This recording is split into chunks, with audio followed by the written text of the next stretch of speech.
Assalamualaikum warahmatullahi wabarakatuh. Baiklah, pada video kali ini kami dari kelompok 1 ingin mempresentasikan materi kami mengenai knowledge capture and codification dengan anggota kelompok saya sendiri Dika Mainarti dan rekan saya Firly Oktaminisa, Leonita Arwandi, serta Fitriasmi Zikrillah R. Baiklah, pada materi yang pertama akan dibacakan oleh rekan saya Leonita Arwandi. Kepada Leonita dipersilakan. Baiklah, pada video kali ini saya akan menjelaskan mengenai Tajid Knowledge Capture atau penangkapan pengetahuan tajid. Secara tradisional, knowledge capture menekankan peran individu dalam mengumpulkan informasi dan menciptakan pengetahuan baru. Literatur tidak mencerminkan konsensus tentang peran individu dalam perolehan pengetahuan.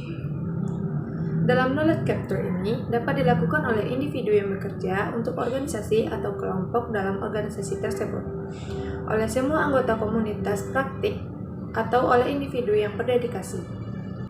Selanjutnya, pengambilan pengetahuan tajid di tingkat individu dan kelompok.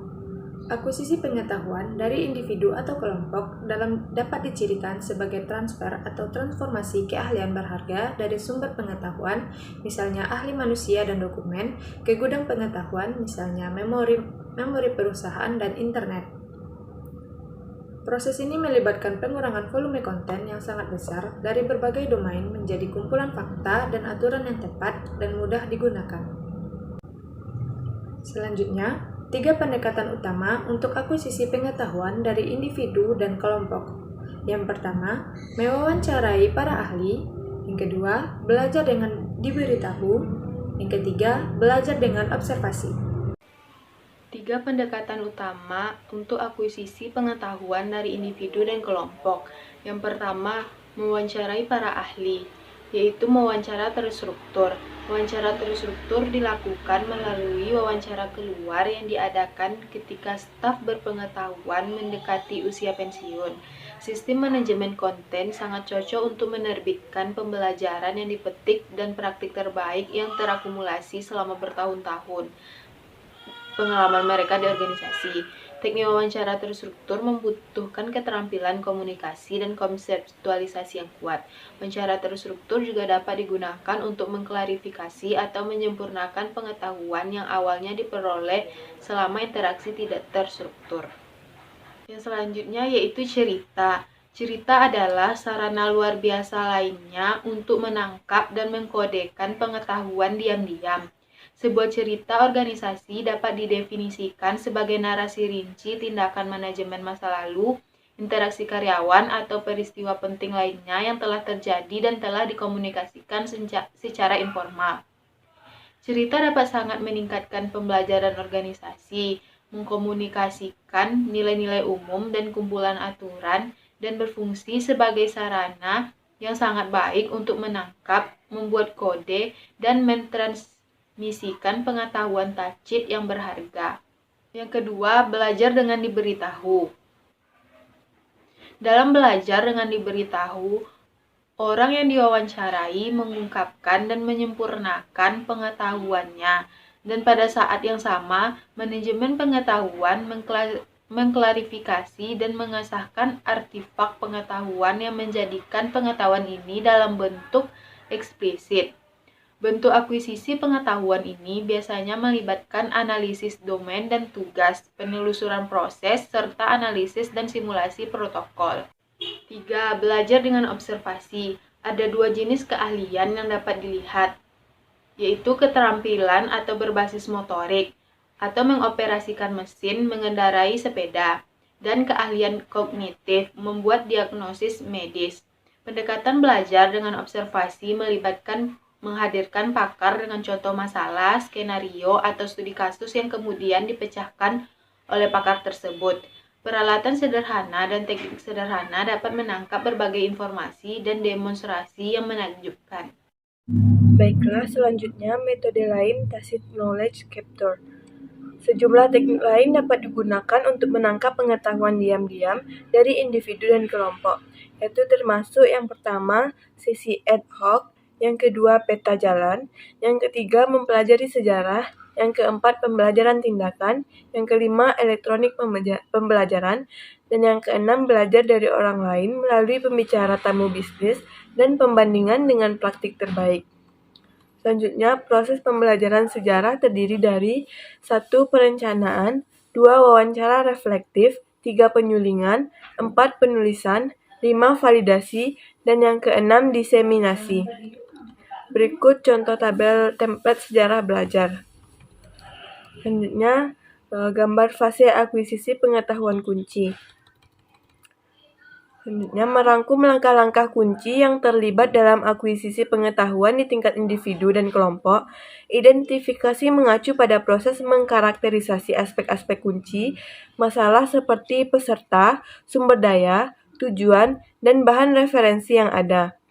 Konseptualisasi melibatkan penetapan konsep-konsep kunci dan hubungan-hubungan kunci di antara mereka dalam bentuk peta konsep atau pengetahuan. Kodifikasi membuat konten yang divalidasi ini menjadi bentuk eksplisit yang kemudian dapat lebih mudah disebarluaskan ke seluruh organisasi. Selanjutnya, pengambilan pengetahuan tesis di tingkat organisasi.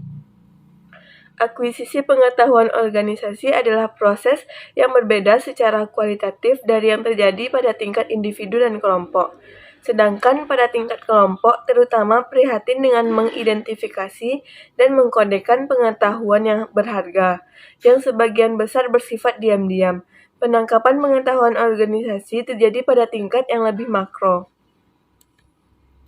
Berikut contoh gambar template sesi akuisisi pengetahuan.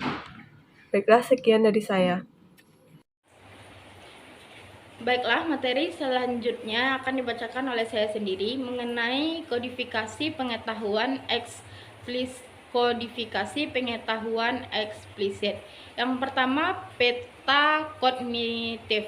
Peta kognitif atau pengetahuan adalah representasi dari model mental pengetahuan seseorang dan memberikan bentuk pengetahuan yang terkodifikasi dengan baik. Model mental adalah representasi simbolis atau kualitatif dari suatu di dunia nyata. Ini adalah bagaimana pemikiran manusia memproses dan memahami lingkungan mereka yang kompleks. Peta kognitif adalah cara yang ampuh untuk mengkodekan pengetahuan yang ditangkap ini karena ia juga menangkap konteks dan hubungan timbal balik yang kompleks antara konsep-konsep kunci yang berbeda. Selanjutnya yaitu terlihat pada gambar ada contoh peta konsep, bisa teman-teman lihat di sini.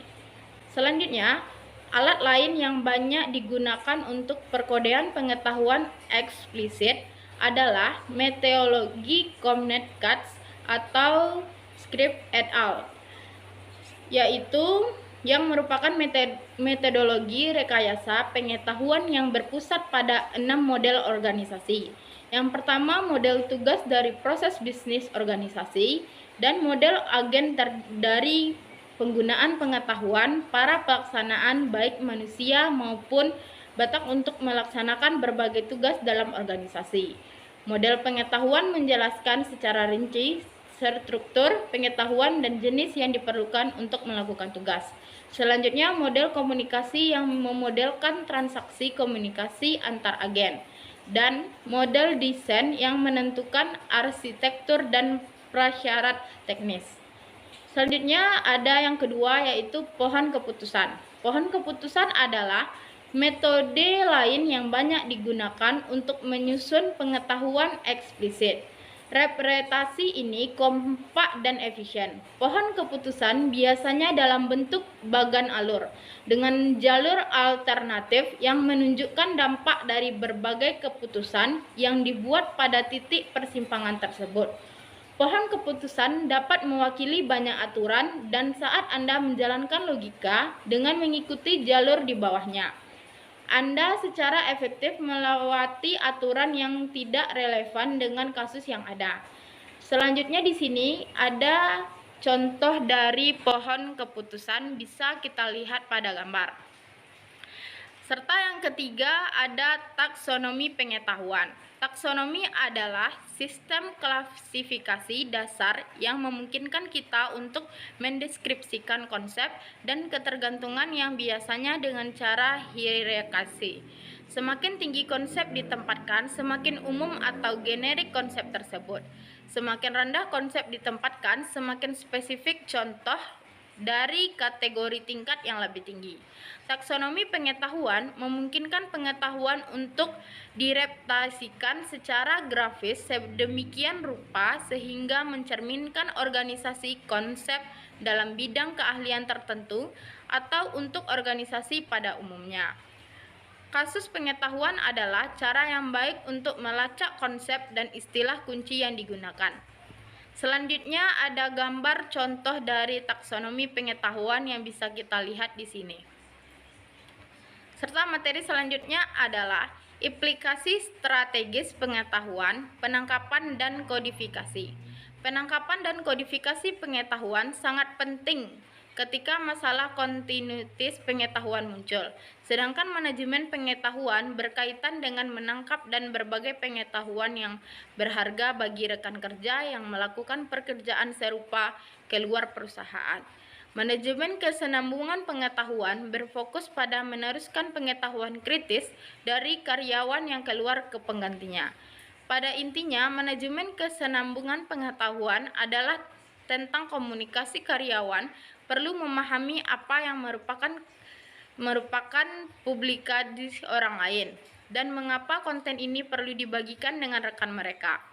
Semakin kritis suatu pekerjaan bagi perusahaan, semakin penting pekerjaan itu menjadi bagian dari sistem manajemen kontinuitas.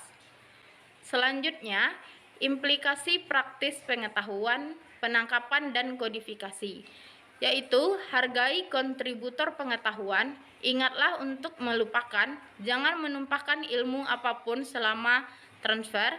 Ingat paradoks nilai pengetahuan. Sekian dari saya, terima kasih. Baiklah, itu adalah video presentasi dari kelompok 1. Sekian materi dari kami. Jika ada kata-kata kami yang salah, kami mohon maaf. Assalamualaikum warahmatullahi wabarakatuh.